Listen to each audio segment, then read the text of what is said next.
न शब्द गोचरम यस्य योगी ध्येयम परम पदम यतो यश्च स्वयं विश्वम स विष्णु परमेश्वरा।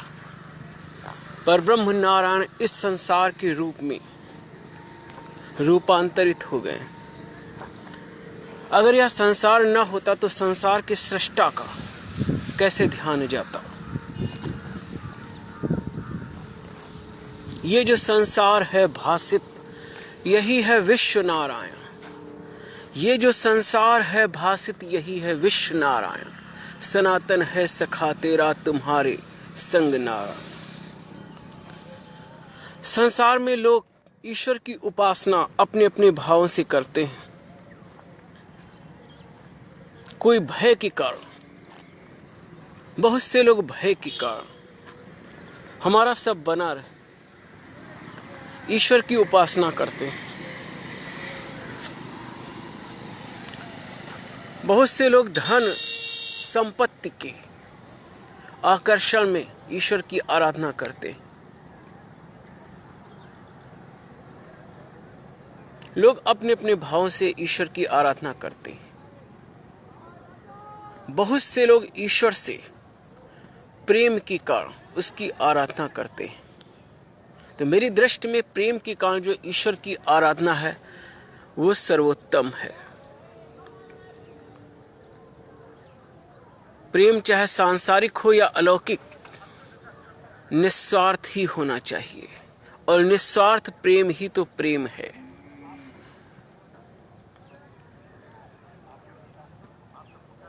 मैं देखता हूं कि संसार में लोग ईश्वर की खोज में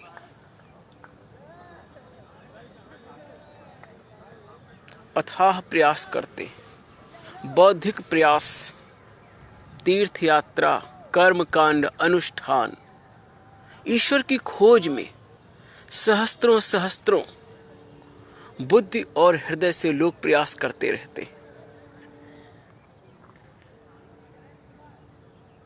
ये जीवन का महान कार्य है, दिव्य कार्य है और अत्यंत दिव्य कर्म है, अत्यंत दिव्य भावना है। और मैं कहूँगा कि महान भावना है। ईश्वर की खोज महान भावना है और महान दिव्य भावना है। फिर उनमें से बहुत से लोग साधना करते हैं। साधना में भी बहुत से लोगों को अनुभूति होती है और बहुत से लोग अनुभूति न होने पर नास्तिक भी हो जाते हैं। लेकिन मैं एक बात कहूंगा, स्वयं की हम खोज क्यों नहीं करते। हमारा अस्तित्व तो प्रत्यक्ष परम सत्य है, उसको प्रमाणित करने की आवश्यकता नहीं। हम अपने अस्तित्व की जिज्ञासा क्यों नहीं करते कि हमारा क्या अस्तित्व है। ये हमारा शरीर ही क्या हमारा अस्तित्व है, यह शरीर हमारा यंत्र है। और जिस यंत्र का हम प्रयोग करते हैं इस संसार से जुड़ने के लिए, इस संसार में अपने को अभिव्यक्त करने के लिए, तो हमारा अस्तित्व क्या है।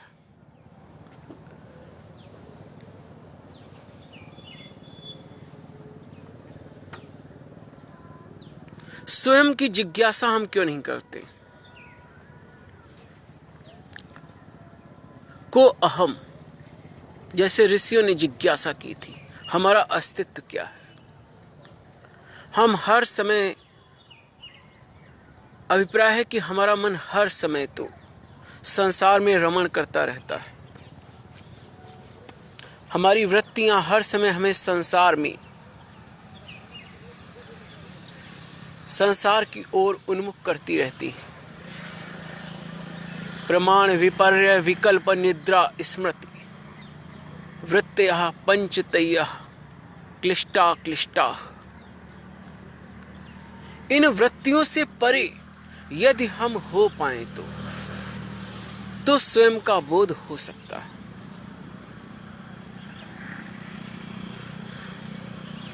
प्रति क्षण तो हमारा ध्यान जो पर है, जो हमारा अस्तित्व नहीं है, प्रति क्षण हमारा ध्यान तो उसमें रहता है जो हमारा अस्तित्व है ही नहीं, जो हमसे अन्यथा है।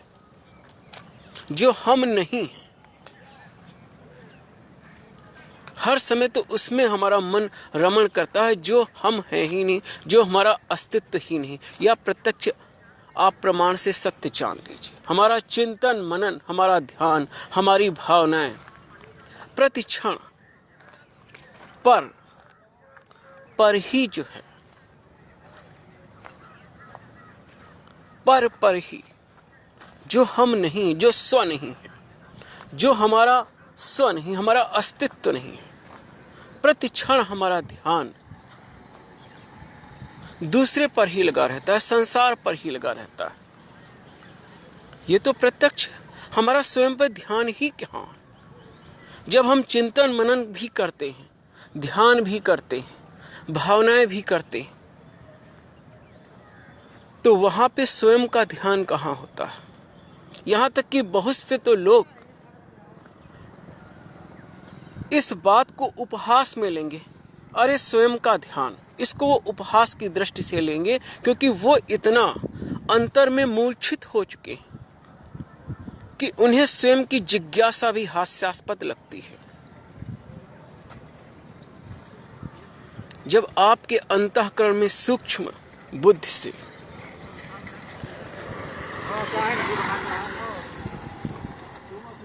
सूक्ष्मता से यह जिज्ञासा होगी, आखिर हमारा अस्तित्व क्या है, हम कौन हैं, हमारा अस्तित्व आखिर क्या है, तब आप यह जानने का प्रयास कर सकते हैं। तब आपके अंदर जानने की अभिप्सा का आविर्भाव होगा कि आखिर हम क्या हैं। हम हर समय तो प्रतिक्षण संसार में रमण करते रहते हैं।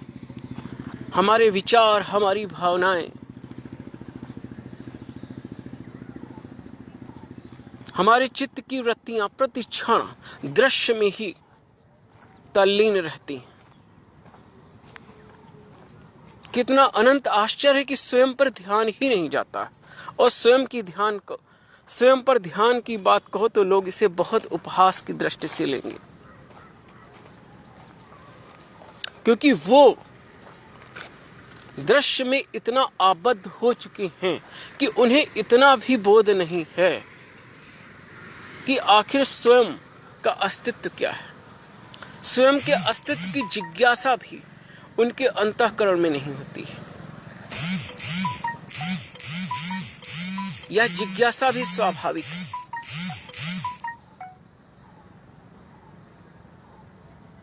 अधिकतर लोग तो दृश्य में ही लीन रहते हैं जीवन भर। उनका संपूर्ण जीवन दृश्य में ही लीन रहता हुआ व्यतीत हो जाता है। तो जब हम स्वयं के अस्तित्व की जिज्ञासा करेंगे कि हमारा अस्तित्व क्या है, तो हमें स्वयं पर ध्यान देना होगा। और स्वयं पर ध्यान देने के लिए जो हमारा अस्तित्व नहीं है उस पर से ध्यान हटाना होगा, क्योंकि प्रतिक्षण तो हमारा ध्यान वहां है जो हमारा स्वरूप नहीं है, हमारा अस्तित्व नहीं है।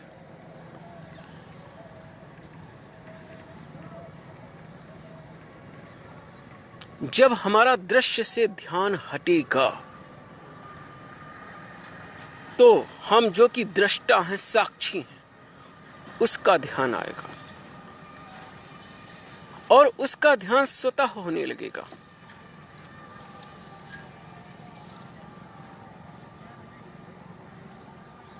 जब दृश्य से ध्यान हटेगा तो स्वतः ही स्वयं का बोध होने लगेगा। स्वयं का बोध कोई विचार या थॉट नहीं है, स्वयं का बोध अनुभूति है।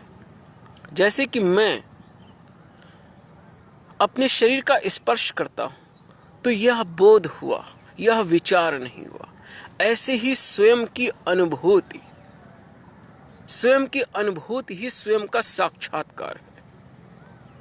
और उस अनुभूति में हमें आनंद का, शांति का, शक्ति का अनुभव होगा।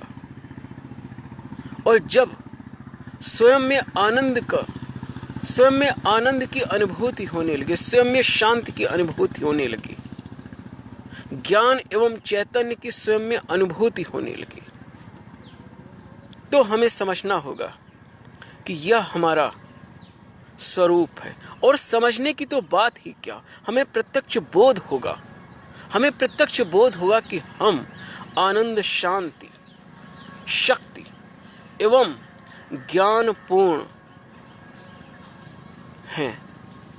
हमारा अस्तित्व ही आनंद में, शांति में, ज्ञान में, और हमारा अस्तित्व ही चैतन्यमय है। हम चैतन्य स्वरूप हैं, हम जड़ नहीं हैं, यह अनुभूति होगी। हम ज्ञान स्वरूप हैं, यह अनुभूति होगी।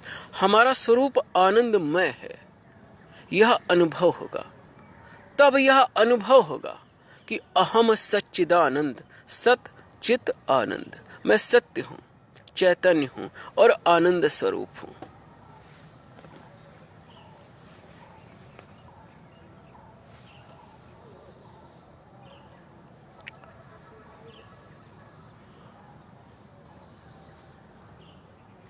और मुझे यह आभास होता है कि जब स्वयं के सच्चिदानंद स्वरूप का अनुभव होगा तो यह संसार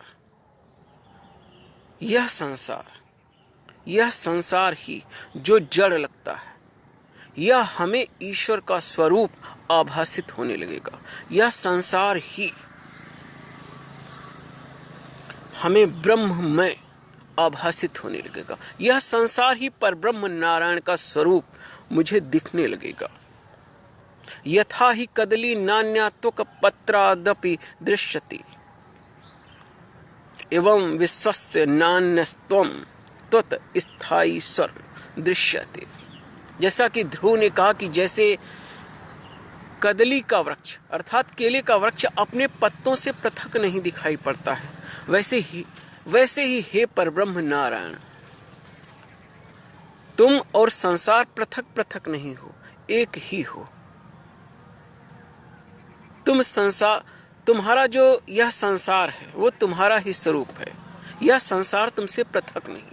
लेकिन ध्रुव को यह कब बोध होता है? जब परब्रह्म नारायण के दर्शन होते हैं। अब यहाँ पे एक बात विचारनी है, यह भक्ति का मार्ग है।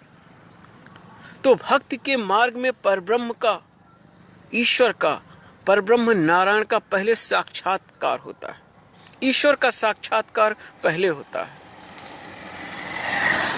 और ईश्वर के दर्शन के पश्चात यह संसार ही ईश्वर का स्वरूप आभासित होने लगता है।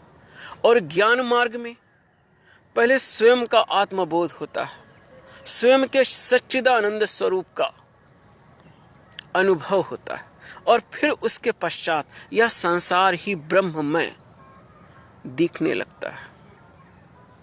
मुझे यही भक्ति मार्ग और ज्ञान मार्ग में अंतर दिखता है। मम दर्शन फल परम अनुपा, जीव पाव निज सहज स्वरूपा, कि मेरे दर्शन का यह फल है। मम दर्शन फल परम अनुपा, जीव पाव निज सहज स्वरूपा। ईश्वर के दर्शन से आत्म तत्व का साक्षात्कार हो जाता है।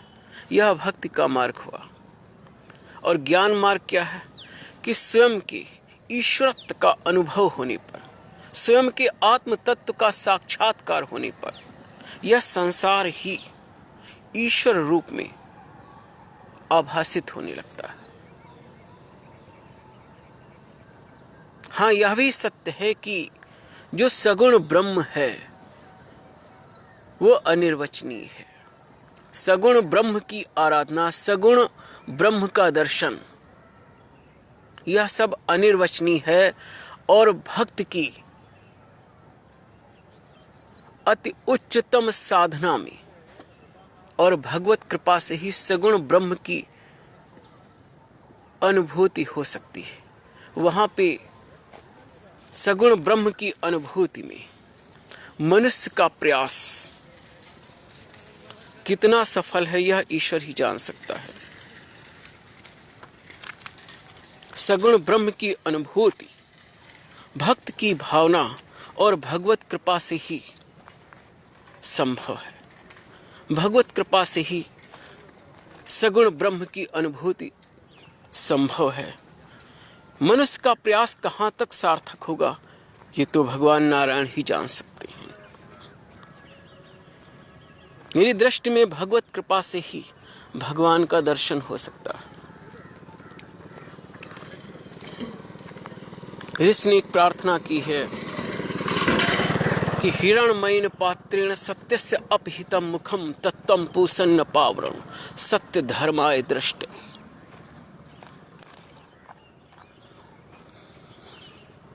ज्ञान मार्ग की साधना में तो यह आभास होता है कि हम